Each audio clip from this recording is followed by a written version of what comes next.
एक बात और है, ये जरूरी नहीं कि सिद्ध गुरु हो तभी काम बनेगा। गुरु सिद्ध हो चाहे ना हो, गुरु भगवत प्राप्ति हो चाहे ना हो, यदि तुम श्रद्धालु हो तो भगवान उस अधूरे गुरु से ही पूरी वस्तु दे जाएंगे। जैसे पति चाहे फटीचर हो, पति चाहे नपुंसक क्यों ना हो, यदि उसकी स्त्री पतिव्रत है,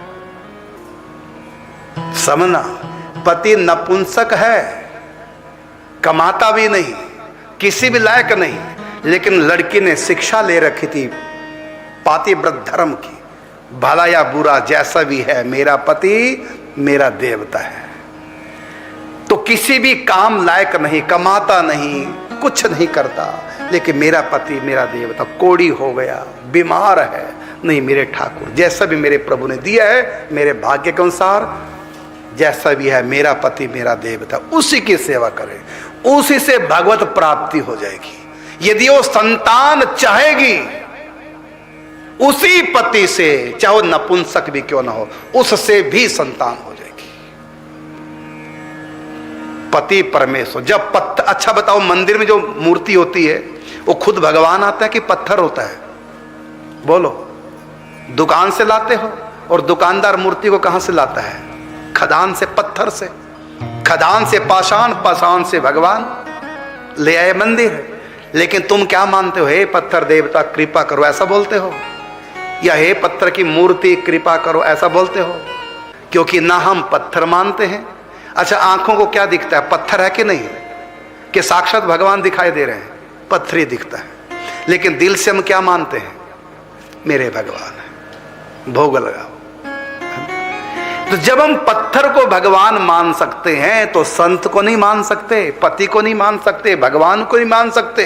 नामदेव जब कुत्ते को भगवान मान सकता है तो हम अपने गुरु को भगवान नहीं मान सकते। यदि नहीं मान सकते, अभी एंट्री नहीं है अध्यात्म में, अभी और पुण्य करो, दीन दुखियों की सेवा करो, गरीबों की सेवा करो।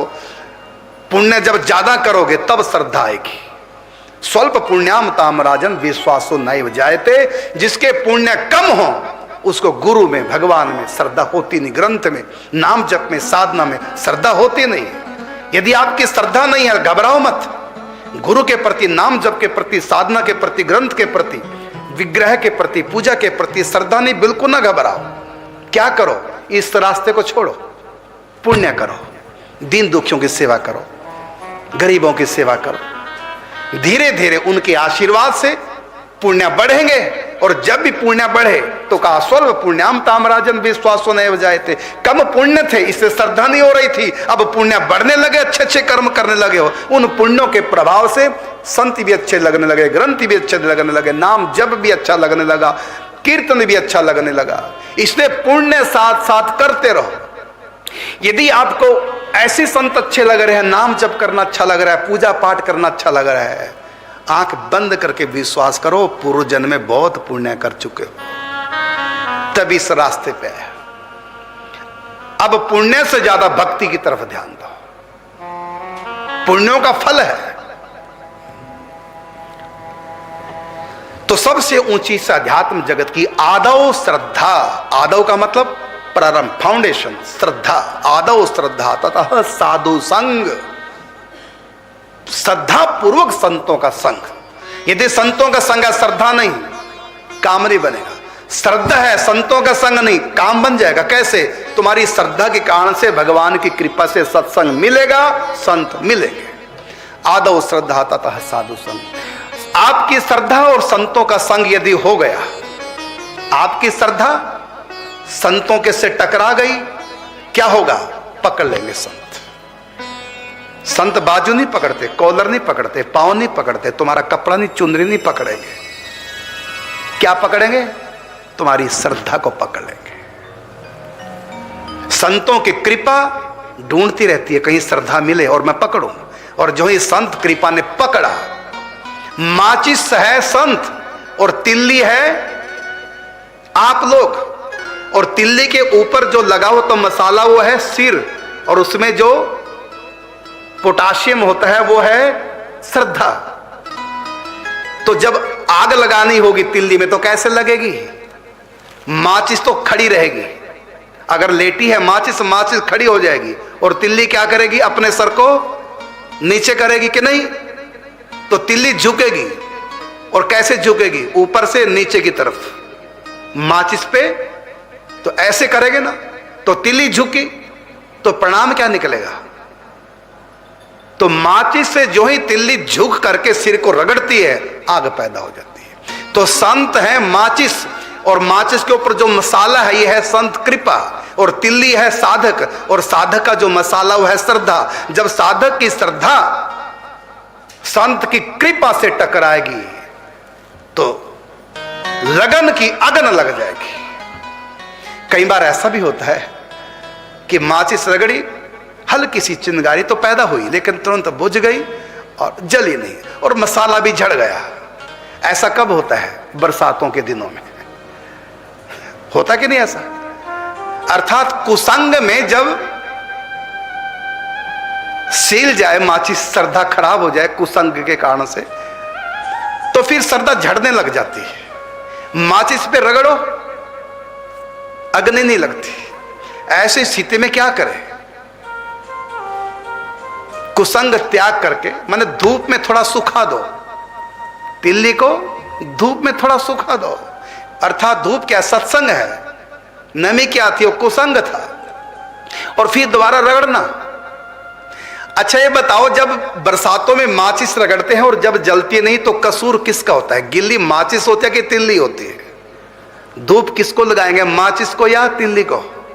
और झड़ेगा क्या है? तिल्ली का मसाला है माचिस का। अर्थात माचिस तो हमेशा मजबूत रहती है, अर्थात संत की कृपा तो हमेशा आग लगाने को, भजन की लगन लगाने को तैयार है। तिल्ली में कभी खोट आ जाता है, और कई बार ऐसा भी होता है, मसाला ही नहीं, तिल्ली भी इतनी पतली कमजोर होती है, जो ही किया तो तिल्ली टूट गई। ऐसा भी होता है, लेकिन कभी माचिस नहीं टूटेगी। ऐसी स्थिति में भी आप क्या करते हैं? भले टूट जाए, टूटा भाग, जहां श्रद्धा नहीं, मसाला नहीं, उसको फेंक देते हो, लेकिन जो छोटा सा पीस रह जाता है उसको रगड़ देते हो और आग लग जाती है।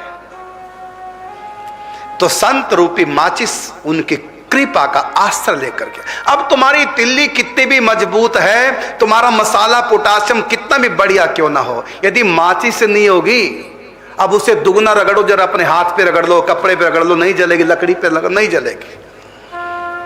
और माचिस पे हल्का सा थोड़ा सा प्रयास करो, लगन की अगन लग गई, तो तिल्ली जलेगी नहीं, चाहे कितना भी बढ़िया मसाला क्यों ना हो, जब तक माचिस मिलेगी नहीं। और कैसे? तो तिल्ली उल्टे सर नीचा करे और फिर रगड़े, फिर अगन लग जाएगी। यही है तद विद्धि पणिपातेन परिप्रश्नेन सेवया। तो जब तक हम श्रद्धा पूर्वक संतों का संग नहीं करेंगे, तब तक भजन की लगन नहीं लगेगी। अब ये श्रद्धा कैसे होगी? मैंने सूत्र दे दिया। पुण्य काम करो, दीन दुखियों की सेवा करो, गौ ब्राह्मण की सेवा करो, माता पिता की सेवा करो, अभावग्रस्त लोगों की सेवा करो, और उनसे आशीर्वाद लो। और सब यही आशीर्वाद देते हैं, तेरा भला हो, तेरा कल्याण हो, भगवान तुम पर कृपा करे, ऐसी आशीर्वाद देते हैं गरीब लोग। उनकी सेवा करोगे, जो आशीर्वाद देंगे उससे तुम्हारी श्रद्धा संतों के प्रति, भगवान के प्रति होगी, क्योंकि तभी उनका आशीर्वाद फलित होगा। क्योंकि उन्होंने आशीर्वाद गरीबों ने यही तो दिया था, तुम्हारा भला हो, भगवान तुम पे कृपा करें। तो भगवान की कृपा किसको कहते हैं? बिन हरि कृपा मिले नहीं संता। तो राम कृपा का अर्थ है संत मिलन। अब मोहि भाव भरो सनुमंता, बिन हरि कृपा मिले नहीं संता।